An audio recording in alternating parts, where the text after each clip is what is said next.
the angry crowd closes in, hurling insults and snowballs at the soldiers.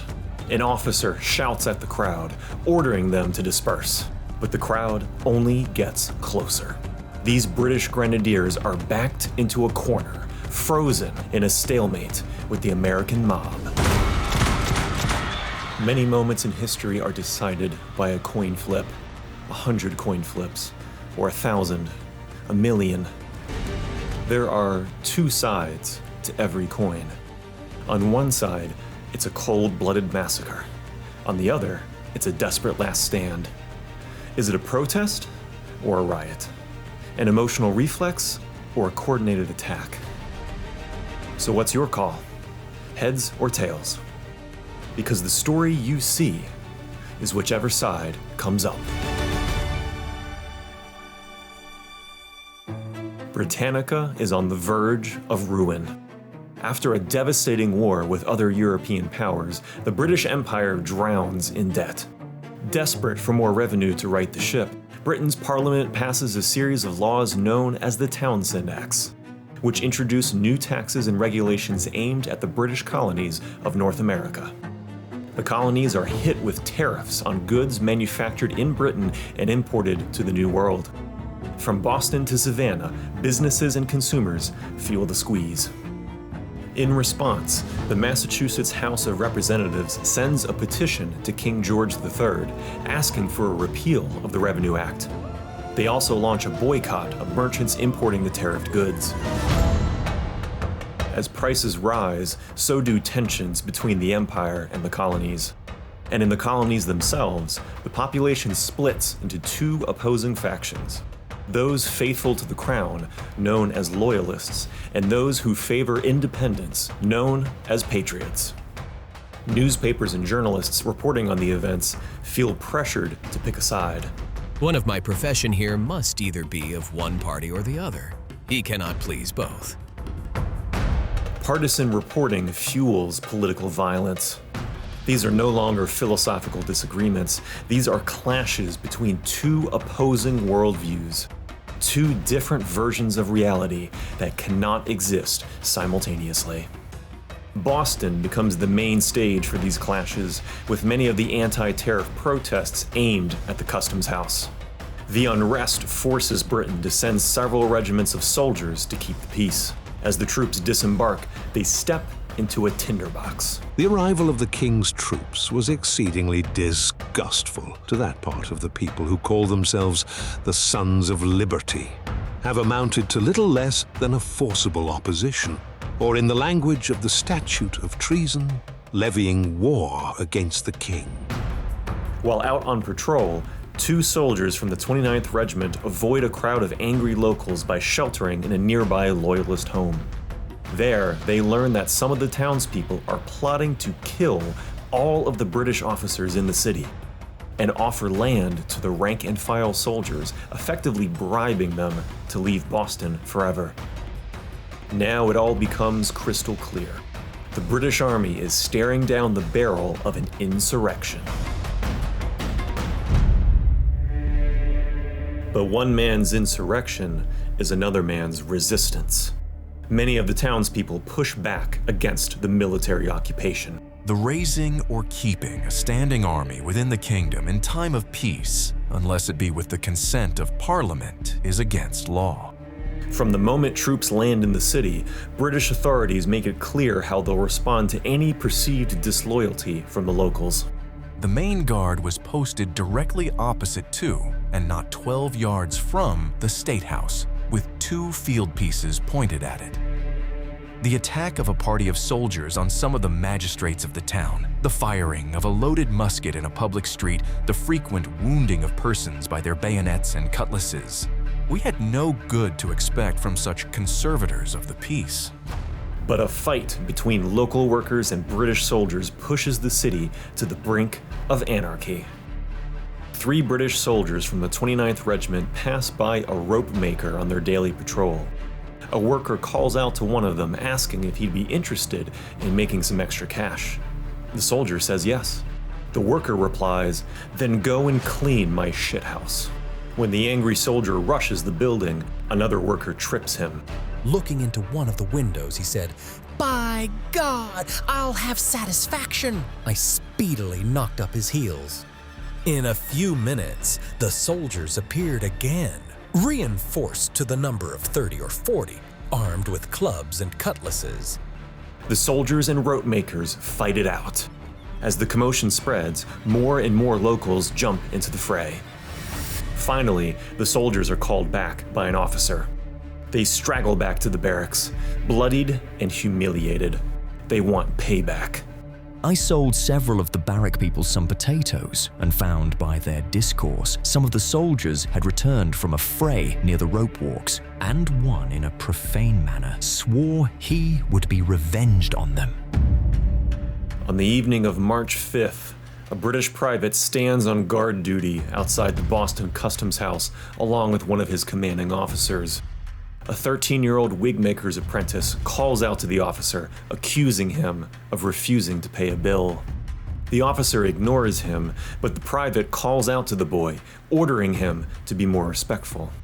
The boy approaches the officer and pokes him in the chest, needling him about the unpaid bill. The private leaves his post, shouting at the boy. The boy insults him.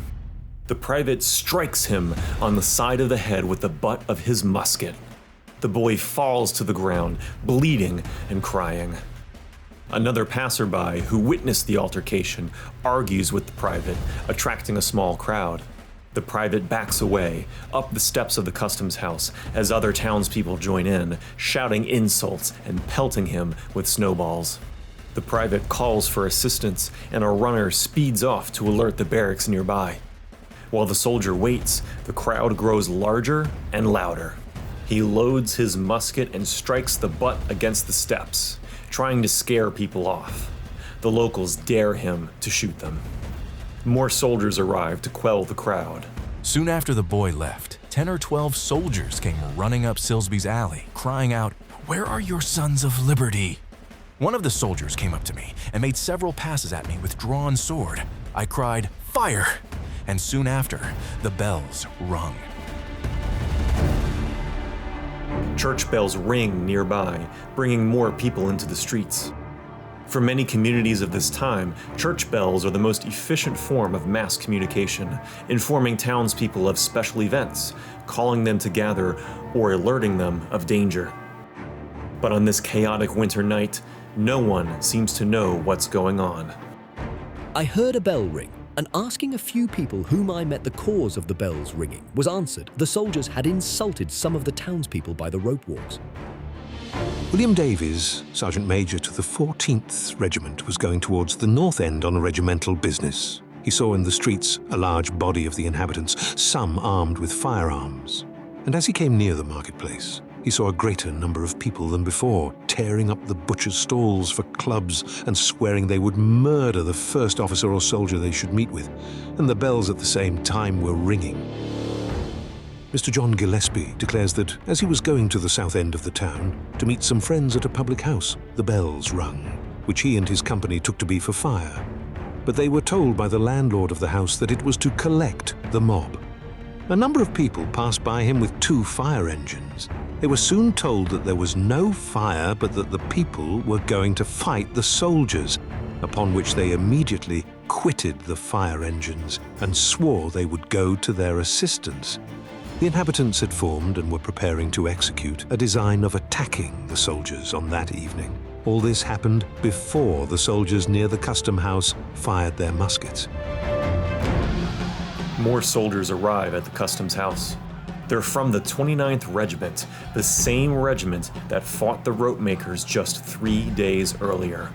They load their muskets and arrange themselves in a semicircular formation on the custom house steps. Their commanding officer shouts at the crowd, now numbering in the hundreds, to disperse. They spit at him. The soldiers are greatly outnumbered, standing just a few feet from a raging mob.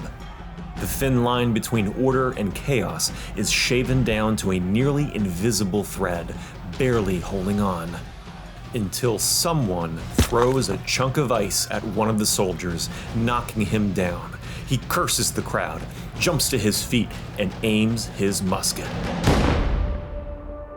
Crispus Attucks, a black former slave who was one of the first people leading the crowd, is shot in the head. He crumples to the ground, lifeless. The rest of the troops fire into the crowd. The volley is uneven, uncertain, and undisciplined. The soldiers are reacting to each other. When one of them fires, the one next to him does too. The shots hit 11 men, killing 3 of them instantly. The crowd retreats from the customs house and regroups in nearby streets. Upon hearing news of the shooting, the governor arrives, pleading with the crowd to disperse and promising them a fair investigation. The crowd slowly leaves. Eventually, the troops withdraw. In the days and weeks following the shooting, a media battle erupts in newspapers and tavern halls across the colonies. Both loyalists and patriots hunt down eyewitness testimonies and gather as much information as possible, as quickly as possible, before the other side can get their story out first. It's a fight for the front page. The Patriots publish their account of the shooting first in a pamphlet called A Short Narrative of the Horrid Massacre in Boston. Using dozens of sworn depositions, mostly from Boston civilians, the pamphlet paints a clear picture of not only the massacre itself, but other incidents leading up to it, including the fight at the rope walk. It frames all of these incidents as unprovoked attacks on law-abiding citizens, inevitable consequences of an unlawful military occupation by the British Army. Because of its fast publication and sensational reporting, A Short Narrative becomes the most influential description of the shooting. But what really makes the pamphlet such an effective narrative tool is that it's targeted at the British public. Many of the Patriots understand that if they're ever going to achieve independence from England, they're going to need allies on the inside. And by including the Massachusetts provincial seal on the document itself, the pamphlet's writers create a sense of authority and authenticity that influences the opinions of the British public. But the Loyalists publish a pamphlet of their own, a fair account of the Late Unhappy Disturbance at Boston in New England.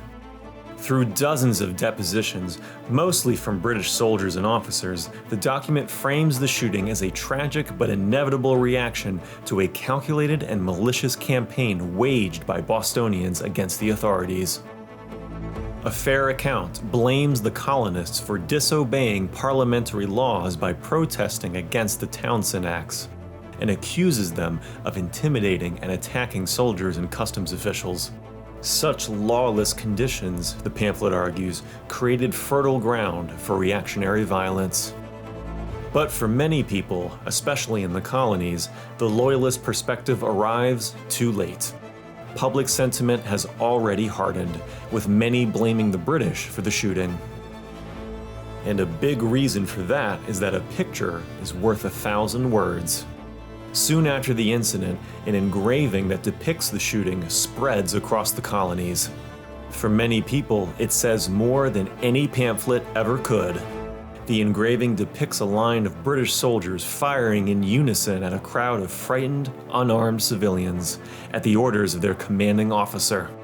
The image is first published in the Boston Gazette and circulates quickly. For many, the image becomes a rallying cry against British tyranny.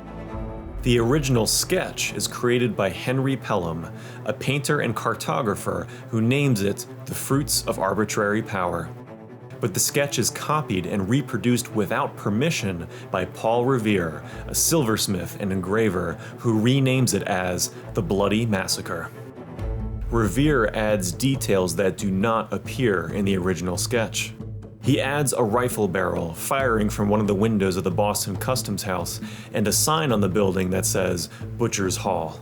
These inflammatory additions intentionally stoke the fires of conspiracy, strongly implying that the shooting was directed by customs officials as part of a broader enforcement of the new taxation laws. Paul Revere did not witness the shooting, but his interpretation of it will go on to be the defining image of the event, disseminated in newspapers and textbooks for generations to come. The soldiers and their commanding officer are arrested and charged with murder. The local government is sympathetic to the Patriots, but they also want to give the defendants a fair trial, partly to prevent retaliation from the British and partly to avoid alienating moderates from the Patriot cause. They're walking a tightrope and need an experienced and trustworthy defense attorney to keep everything balanced. Local lawyer and future president John Adams agrees to take the case. Despite his own patriotic political ambitions, Adams wants to ensure a fair trial. First, he successfully defends the commanding officer, who is acquitted after the jury is convinced that he had not ordered his troops to open fire. Adams then turns to defending the soldiers themselves. He shifts the central argument of the case to whether or not the soldiers acted with malice or in self-defense.